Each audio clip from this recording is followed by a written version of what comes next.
दोस्तों, इतिहास गवाह रहा है जब जब इस्लाम को और मुसलमानों को मिटाने की कोशिशें की गई हैं, उतनी ही तेजी से पूरी दुनिया में इस्लाम फैला है। और युद्ध के दौरान भी कुछ ऐसी ही तस्वीरें जो हैं दुनिया भर से देखने को मिली, जहां गाजा के लोगों के ऊपर बमबारी होती रही। पर गाजा के लोगों का ईमान का जज्बा देख करके तकरीबन फ्रांस में एक दो नहीं बल्कि 17,000 लोगों ने इस्लाम धर्म अपना लिया। और ये सिर्फ मजलूम फिलिस्तीनियों का जज्बा देख करके लोगों ने अपने अंदर जज्बा पैदा कर लिया कि जिनकी बड़ी बड़ी फोर्सें हैं, जिनकी बड़ी बड़ी ताकतें हैं, सुपर पावर अमेरिका साथ है, इजराइल के खुद के हथियार हैं, और तमाम देश जो हैं फ्रांस, ब्रिटेन, जर्मनी, इटली, तमाम देश सपोर्ट कर रहे हैं, पर आज तक हमास को ख़त्म नहीं कर पाए। और जब हमास को ख़त्म नहीं कर पाए हैं, उनकी मस्जिदों को शहीद कर दिया गया, घरों को उजाड़ दिया गया, पूरे के पूरे कुनबे को, पूरे के पूरे ख़ानदान को उजाड़ दिया गया, फिर भी ईमान वाले गाजा के अंदर टस से मस होने के लिए तैयार नहीं हैं। और यही तस्वीरें जब दुनिया भर के सामने आई हैं तो फ्रांस में 17,000 लोगों ने इस्लाम धर्म कबूल किया है, जो कि बीते 6 महीने के दौरान की तस्वीरें सामने आई हैं, जहां आप स्क्रीन पर साफ तौर पर देख सकते हैं कि बड़े इस्लामिक स्कॉलर ने इस बात का खुलासा किया और बताया कि फ्रांस में गाजा युद्ध के दौरान 17,000 लोगों ने इस्लाम धर्म कबूल किया है, जहां international union of Muslim scholars के अध्यक्ष प्रोफेसर डॉक्टर अली मुहिद्दीन ने इस्तांबुल में अंतर्राष्ट्रीय फिलिस्तीन की स्वतंत्रता मंच पर एक भाषण दिया। और स्वतंत्रता मंच पर एक भावपूर्ण भाषण के दौरान उन्होंने पश्चिम दुनिया में देखी गई एक उल्लेखनीय प्रकृति पर प्रकाश डाला, जहां उन्होंने अंतर्राष्ट्रीय संगठनों के सहयोग से जो आयोजन किया गया था पूरा प्रोग्राम, उसमें स्कॉलर ने दुनिया के विद्वानों, नेताओं और राजनेताओं को संबोधित करते हुए कहा कि हम पश्चिम दुनिया में एक महत्वपूर्ण बदलाव देख रहे हैं, जहां खासकर फ्रांस में, जहां अल अक्सा फ्लड के बाद 17,000 लोगों ने इस्लाम धर्म अपना लिया है। ये हमारे विश्वास के प्रति एक झुकाव है जो दुनिया देख रही है, और पूरी दुनिया जो है वो मजलूम फिलिस्तीनियों के साथ में खड़ी है। और ये बड़ी संख्या जो है फ्रांस से लोगों के सामने आई कि 17,000 लोगों ने गाजा के मजलूम लोगों का जज्बा, ईमान वालों का जज्बा देख करके अपना इस्लाम धर्म कबूल किया है।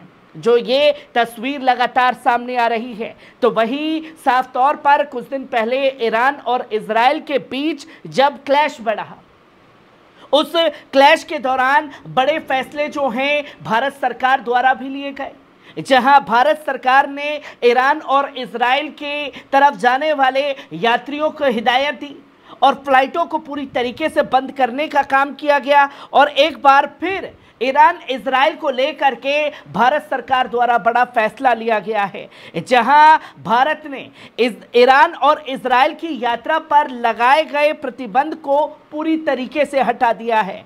लोगों को यात्रा के दौरान सतर्कता बरतने के लिए कहा गया है, एक एडवाइजरी जारी की गई है, भारतीय मिशन के संपर्क में रहने की सलाह दी गई है।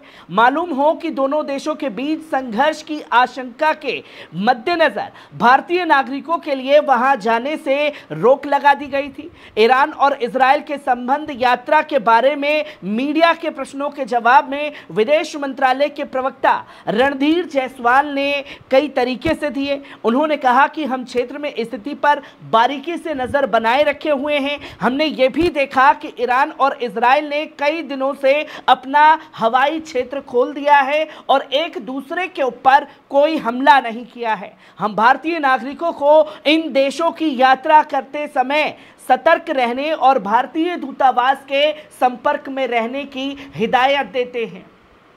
अब ईरान इजराइल जाया जा सकता है, पर एडवाइजरी भारतीयों के लिए जारी है कि आप अगर जाएंगे तो इंडियन एम्बेसी के टच में आपको रहना पड़ेगा। जो भी चीज़ें वहां करेंगे उसकी रिपोर्ट साझा करते रहने होगी। जो चीज़ें लोगों के लिए एडवाइजरी जारी की गई है। और बीते जब ईरान द्वारा इजराइल के ऊपर हमले किए गए तो आपने देखा होगा कि कई मुल्क इसमें कूद करके सामने आए। उसमें से एक मुल्क था ब्रिटेन, जिसने ईरान की 3 कंपनियों पर बैन लगाया और कई नेताओं के ऊपर जो है बैन लगाने का काम ब्रिटेन द्वारा किया गया। अब ब्रिटेन को करारा तमाचा जो है ईरान के जरिए जड़ दिया गया है, जहां ईरान ने ब्रिटेन के विदेश मंत्री पर ही बैन लगा दिया है, जो कि एक तरीके से करारा तमाचा है। आप स्क्रीन पर साफ तौर पर देख सकते हैं कि ईरान ने ब्रिटेन के रक्षा मंत्री ग्रांड शार्प और अन्य सैन्य अधिकारियों के साथ साथ वहां की 3 कंपनियों पर बैन लगा दिया है। फिलिस्तीन के खिलाफ इजराइल की कार्रवाई का समर्थन करने के कारण ये एक्शन लिया गया है। ईरानी विदेश मंत्रालय ने ये जानकारी दी कि ईरान ने जिन पर प्रतिबंध लगाया है उनमें ग्रांड शाफ्ट के अलावा ब्रिटिश सेना राजनीतिक कमान के कमांडर जेम्स हॉल हैं और जनरल स्टाफ के उप प्रमुख शेरॉन शामिल हैं। साथ ही साथ भूमध्य सागर द्वीप पर रॉयल एयरफोर्स सैन्य airbase Cyprus Rafael Britain company, Parker Meggitt company और एलिबेट सिस्टम्स कंपनी पर भी इस लिस्ट में शामिल किया गया है, जिस पर बैन ईरान द्वारा लगाया गया है।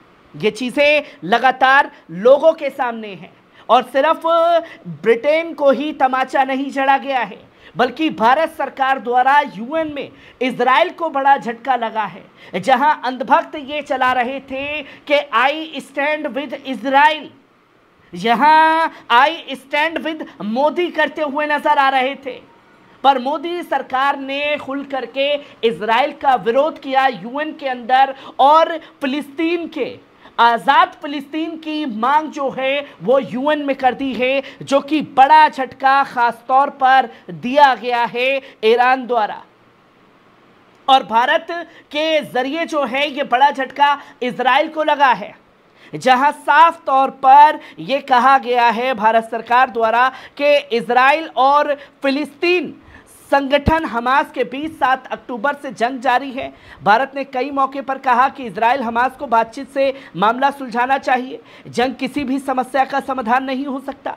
इस बीच भारत ने संयुक्त राष्ट्र में इजराइल और फिलिस्तीन के लिए 2 राज्यों को लेकर फिलिस्तीन के प्रयासों का समर्थन किया। भारत ने फिलिस्तीन के लिए संयुक्त राष्ट्र के पूर्ण सदस्यता की वकालत की। इसके साथ भारत ने उम्मीद जताई कि यूएन का पूर्ण सदस्य बनाए जाने के फिलिस्तीन को जिस आवेदन के खिलाफ अमेरिका ने पिछले महीने वीटो का इस्तेमाल किया, उस पर पुनर्विचार किया जाएगा। इससे वैश्विक संगठन का सदस्य बनने की उसकी कोशिशों को समर्थन मिलेगा। जहां एक तीर से 2 निशाने खास तौर पर भारत सरकार द्वारा लगाए गए और साफ तौर पर इजराइल के लिए यह बड़ा झटका है, क्योंकि जिस तरीके से चीज़ें चल रही हैं उसे उम्मीद नहीं होगी अंधभक्तों को कि अंधभक्तों के अब्बा जो हैं वो समर्थन करेंगे गाज़ा के लोगों का। पर सच तो ये है कि तमाम चीज़ें जो हैं जंग के बीच घटित हो रही हैं, जिसे आपके सामने रखना ज़रूरी है। हर एक खबर से आपको रूबरू कराता रहूँगा। दीजिए इजाज़त, शुक्रिया।